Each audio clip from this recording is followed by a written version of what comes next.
bonsoir et heureux de vous retrouver pour ce nouveau 7-8 le journal. Nous sommes le 31 octobre. Sommaire. La Toussaint est un moment important pour les fleuristes. Chrysanthèmes et bruyères s'arrachent pour rendre hommage aux proches disparus. Nous ferons un point sur cette journée. Et puis direction Bois d'Arcy pour un tournoi de volley assez particulier, vous allez le voir. Il était organisé ce dimanche. 9 équipes étaient toutes déguisées pour l'occasion. Nous irons aussi à Poigny-la-Forêt découvrir une fontaine légendaire qui serait habitée par des fées. Focus sur cette légende à la veille d'Halloween. Mais nous débutons ce journal avec un nouveau rassemblement nocturne de policiers en colère vendredi dernier à Versailles. Ils étaient 250 à manifester devant le château, tous en tenue civile. Ils ont manifesté pour certains avec leurs brassards et d'autres exhibant sur de simples feuilles blanches des phrases choc. Policiers en colère, touche pas à mon flic ou encore policiers sacrifiés, délinquance protégée. Le but de ce rassemblement, dénoncer leurs conditions de travail. L'allocation d'une enveloppe de 250 millions pour l'équipement des fonctionnaires, annoncée mercredi dernier par le ministre de l'Intérieur Bernard Cazeneuve, n'a pas altéré leur détermination. On passe à un sujet plus léger. En cette veille de la Toussaint, les fleurs sont à l'honneur. Chez les fleuristes, chrysanthèmes et bruyères se vendent pour embellir les cimetières. Une tradition vieille de 100 ans qui évolue avec le temps. Reportage chez un commerçant de Montigny-le-Bretonneux de Nicolas Kirilovitz et Nicolas Dandry. Qu'elles soient rouges, jaunes ou encore oranges, les stars de la Toussaint, ce sont elles, les chrysanthèmes, fleurs d'automne pour décorer les cimetières. Une tradition née au lendemain de la Première Guerre mondiale pour embellir les tombes des soldats morts pour la France. Et près d'un siècle plus tard, les chrysanthèmes restent numéro 1 des ventes, même si la tendance évolue ces dernières années. On a quand même de plus en plus de demandes sur des plantes différentes, sur des élébores, sur des choses qui vont vraiment tenir tout l'hiver. Par rapport au chrysanthème, s'il se met à faire froid, il n'y a pas une grande tenue, quoi, hein, donc il ne faut pas de gel. Mais de plus en plus, et puis beaucoup de compositions différentes, variées.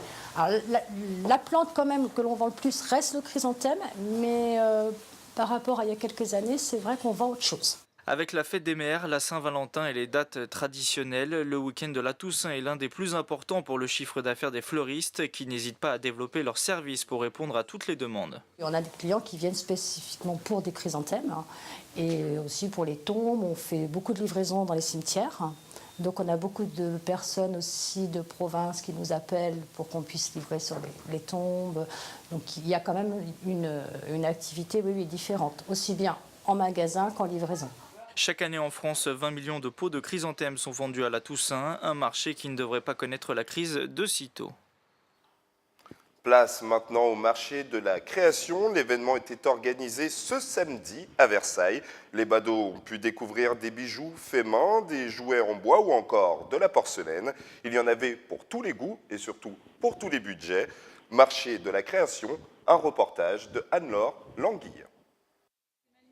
Difficile de ne pas sortir son porte-monnaie devant tant de belles choses. Le marché de créateurs qui s'est tenu samedi à Versailles était organisé par l'association La Révolution du fait main. On pouvait donc y trouver des lampes, des bijoux, de la vaisselle, des jouets ou encore des cosmétiques uniques et originaux. La Révolution du fait main, pour nous, c'est deux mots forts, la révolution et le fait main. Pourquoi ? Parce qu'on a envie aujourd'hui de montrer des petits créateurs qui sont là, qui font des choses uniques. La manifestation, qui a regroupé une soixantaine de créateurs, surfe sur le retour de l'artisanat dans les habitudes de consommation. Face à l'envahissement des grandes enseignes, le fait main porte des valeurs en phase avec notre envie d'authenticité. Le vrai travail manuel, pour moi, c'est un vrai travail à forte valeur ajoutée.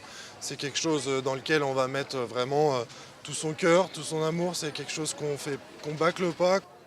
Pour l'acheteur, participer à un tel marché offre l'opportunité de se procurer des pièces uniques, d'affirmer son propre style. On est dans une société qui globalise beaucoup de choses et qui uniformise aussi beaucoup de choses. C'est-à-dire que voilà, on peut tous acheter à très bas prix de la mode, du design ou des accessoires, et que je pense vraiment qu'en ce moment, on a un réel besoin de retour au fait main, à l'authenticité, à rencontrer les créateurs. Du lien, de la convivialité et des belles pièces, la recette a bien fonctionné à Versailles. L'association La Révolution du fait main souhaite d'ailleurs organiser d'autres marchés de créateurs dans la région. Et on prend la direction de Magny-les-Hameaux, où le chemin de la Chapelle fait peau neuve. Des travaux sont actuellement en cours pour l'abattage de marronniers. Les arbres implantés depuis des années risquent d'endommager le réseau enterré. Et certains se sont abîmés avec le temps. Le trottoir sera ensuite modernisé avec des chemins piétons et une mise aux normes pour les personnes à mobilité réduite. Fin des travaux prévus samedi 5 novembre. Halloween, ça ne se passe pas que dans les boutiques ou les soirées à thème. Les sportifs célèbrent eux aussi à leur manière la fête. Exemple avec ce tournoi de volleyball déguisé à Bois d'Arcy où s'est rendu notre journaliste Nicolas Dandry. Dans le royaume des morts vivants et autres créatures effrayantes, il y a aussi de la place pour l'amusement. Pour s'en rendre compte, il fallait participer au tournoi de volleyball organisé dimanche dernier par le club de Bois d'Arcy. Loups-garous, revenants et autres personnages aimables se sont affrontés de part et d'autre du filet. On a beaucoup de costumes un petit peu improvisés en général. De manière plus récurrente, on a assez Dracula. Vous en avez un sur ma droite qui est en train de jouer. Et après des fantômes et des squelettes. Difficile de dire qui du fantôme ou du squelette se match le mieux. De toute façon, aujourd'hui, la victoire du match ne semble pas être la récompense la plus recherchée. Pour le meilleur costume, en fait, on a fait une petite statuette pour récompenser le meilleur costume. Et en plus, le vainqueur aura un ballon de volley cette année. Et se déguiser pour jouer au volley n'est pas la chose la plus aisée. Il faut savoir ruser pour garder toute sa mobilité. C'est pas trop gênant de jouer avec votre costume? Ça va, les bas ne tiennent pas très bien, la perruque je l'ai déjà enlevée. Pour le reste, il fait un peu chaud, mais ça va.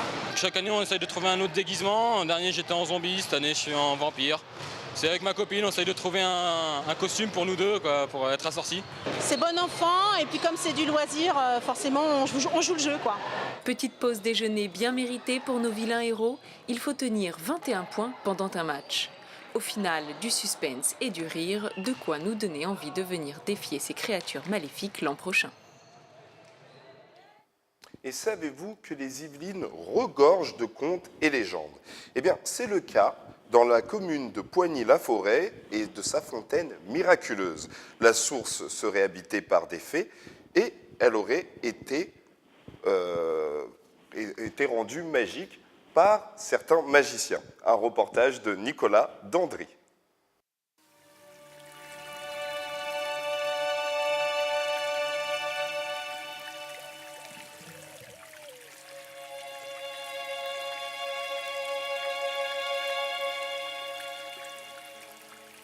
Selon les récits médiévaux, des fées auraient élu domicile dans ce lieu situé à la sortie de Poigny-la-Forêt.